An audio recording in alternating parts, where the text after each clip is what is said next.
A law in its literal meaning may be said to be a rule laid down for the guidance of an intelligent being by an intelligent being having power over him. This quote captures John Austin's perspective on law that helped to shape the Western legal world. This presentation will explore his life and contributions to Canadian and world society. John Austin was born in England in 1790. After spending time in the army, he decided to study law. John was called to the bar in 1818, but his practice did not last long as he instead decided to study law as a science. During the 19th century, John's way of thinking was considered quite abstract. During the time, religion played an important role in society, and this came as a shock to many.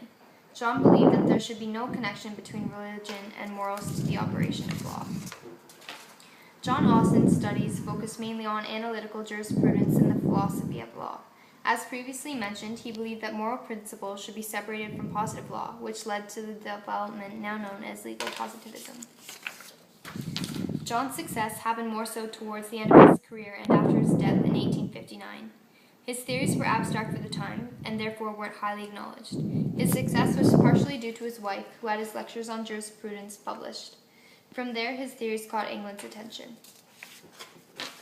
Legal positivism is a school or subcategory of jurisprudence that supports the belief that only written laws recognized by a government are legitimate laws.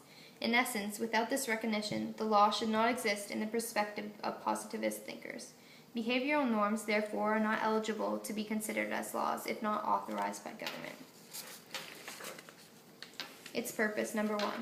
Laws are written for public to be aware of, recognize, and follow. This ensures that everyone is aware of their rights and obligations to the government. In addition, legal positivism eliminates the potential for citizens to be surprised by the law. There are no variations to what has been written and recognized by the government. Its second purpose. Legal positivism's second main purpose is to create an unprejudiced legal system. This way of thinking eliminates judicial discretion. In some cases, judges can disagree with the outcome of a case and may feel tempted to reach an alternate decision. Legal positivism, however, ensures that judges do not stray from the written law in order to reach decisions they have personally believed to be better. In this sense, legal positivism maintains the integrity of the law and eliminates the risk of decisions being made out of personal moral beliefs. In this way, law becomes less opinionated. In the late 19th century, E.C. Clarke wrote that John Austin's work is undoubtedly forming a school of English jurists, possibly of English legislators also. It is the staple of jurisprudence in all our systems of legal education. This quote demonstrates that John was one of the first to explore law with a new perspective. From this point, other legal philosophers were able to expand on John Austin's work. This is why legal positivism is not only associated with John, but his successors as well. Although John was the first of positivist thinkers, he was followed by Jeremy Bentham and H.L.A. Hart. These philosophers were able to build on John's theory in his published lectures and help legal positivism shape English law. Canadian law is based off of the English legal system, with the exception of Quebec. Seeing as legal positivism is part of the English system, Canadian law was also formed partially under John's influence. This shows how legal positivism has helped shape our country's legal system.